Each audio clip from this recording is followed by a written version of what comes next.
This is Shankar Kumar, and today we are going to talk or discuss about single stage reciprocating air compressors or the working of it. So here we have a schematic layout of the single stage reciprocating air compressor. Basically, let's start with the definition of a compressor. What is a compressor? Compressor is a mechanical device which compresses the air or pressurizes the air from a low pressure to higher pressure using mechanical motion between the parts. So basically there are two types of air compressors, reciprocating or rotary, depending upon type of relative motion between the parts. So now we have a basic layout of a single stage reciprocating air compressor. So basically it's just a piston and cylinder arrangement coupled with the suction and delivery valves. So now the suction stroke, during the suction stroke, piston moves downwards from the top dead center or its topmost point to bottom dead center or its bottommost point. So while it moves from top to bottom, it creates a vacuum which allows the atmospheric air to enter into the cylinder, and after the piston moves to the bottom dead center, due to the camshaft arrangement, the suction valve would be closed and the delivery valve would remain closed as well. So the air in between would be trapped. So when in the reverse motion, when the piston is moving upwards towards the top dead center, it will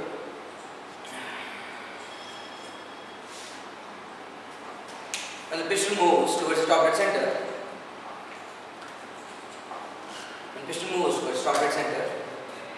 the air inside the cylinder, is trapped and it has nowhere else to go. So its volume is reduced. So as a result, the pressure of the air will be increased. And when the piston reaches top dead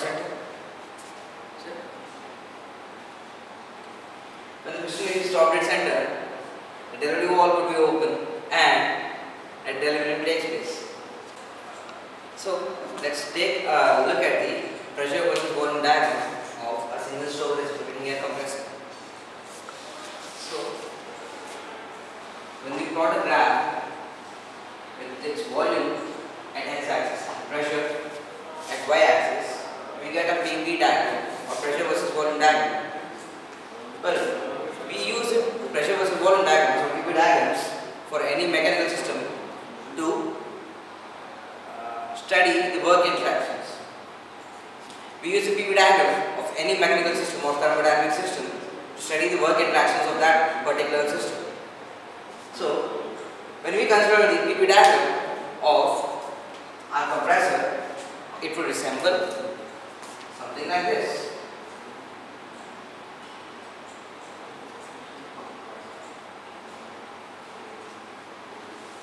So points 1 to 2 would be suction, 2 to 3 would be compression, 2 to 3 would be compression, and then would be delivery. So pressure of the system is increased from suction pressure P1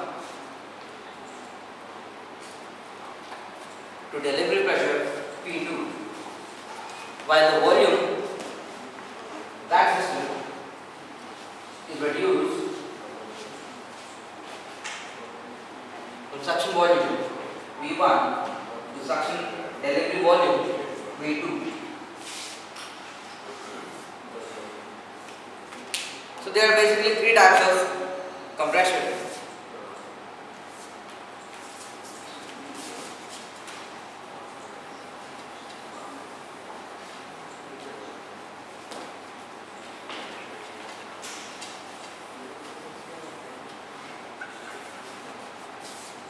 So there are basically three types of compressions that happen in an air compressor: polytropic,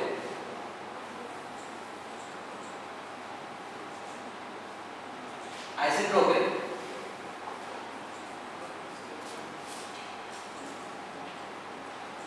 or isothermal.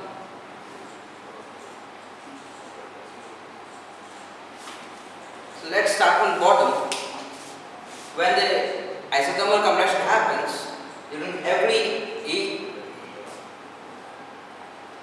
So let's start from the bottom. That is isothermal compression. During the isothermal compression, the pressure and volume vary as far as the temperature of the system will remain constant at each and every single stage of that compression. And isentropic compression. So when we consider isentropic compression, isentropic compression would be a reversible adiabatic compression. While we know adiabatic process is any process where the mass and heat transfer to or from the system would be zero. So in the isentropic compression, it would be adiabatic compression and a reversible one end. A polytropic compression is any reversible compression that occurs within the graph or broad spectrum of isothermal to isentropic process. So when we consider the PP diagram of all three processes, the diagrams would be something resembling this. So for the isothermal process or isothermal compression, the PP diagram would be at 3 dash. If we consider an isentropic compression, the PP diagram would be at 3 double dash.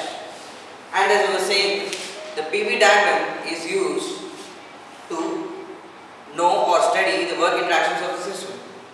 So here, as we can see, when we do isothermal compression, the work or area under the PV curve is minimum.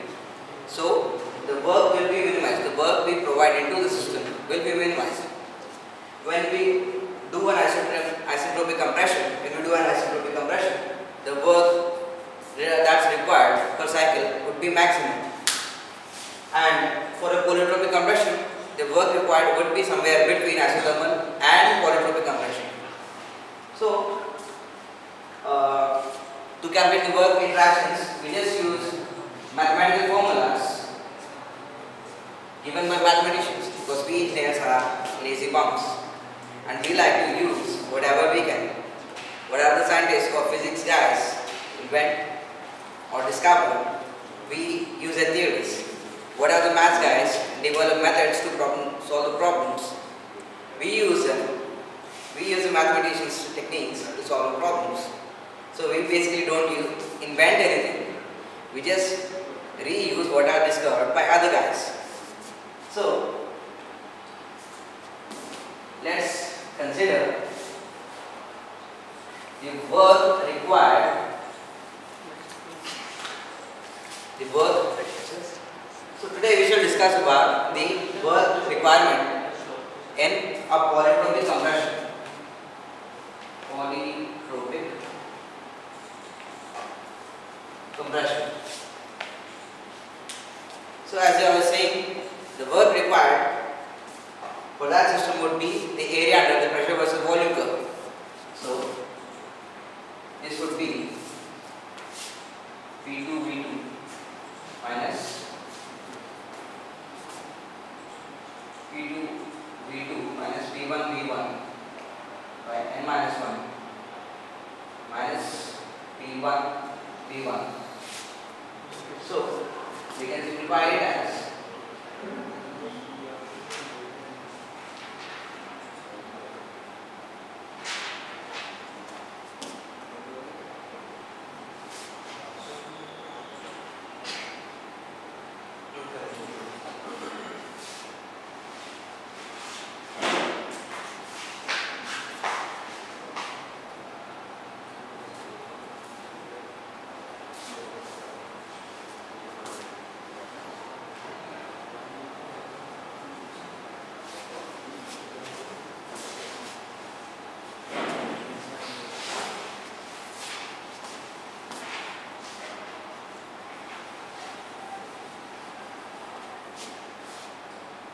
So the work required would be P2V2 minus P1V1 minus this would be the equation for the work required. So we will further simplify it as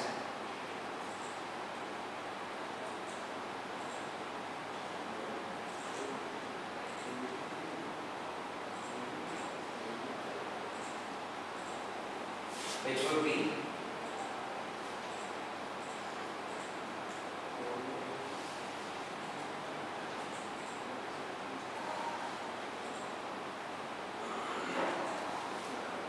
which can be further simplified as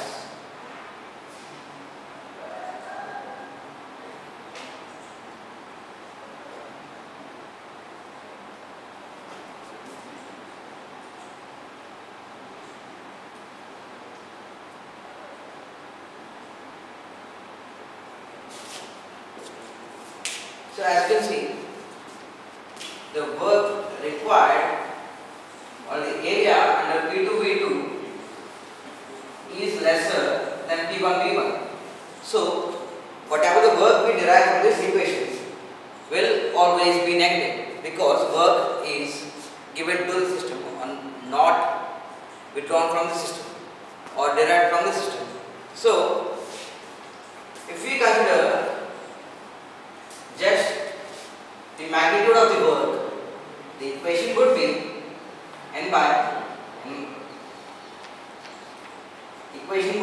minus 1 into P1V1 into 1 minus P2V2 by P1V1.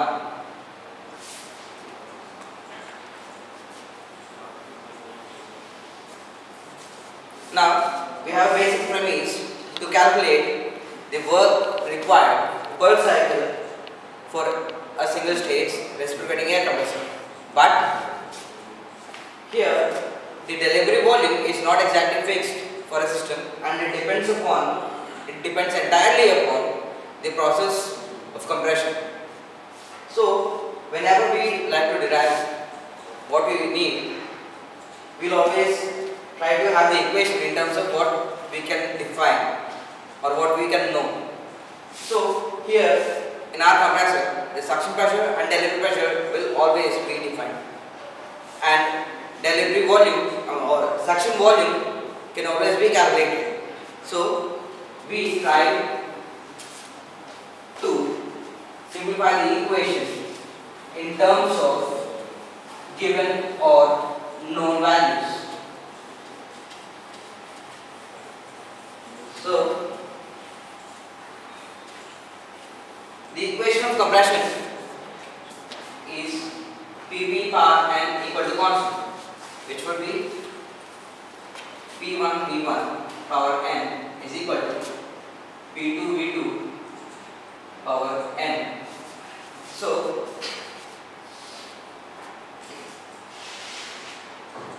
P1 by P2 would be equal to V2 by V1 power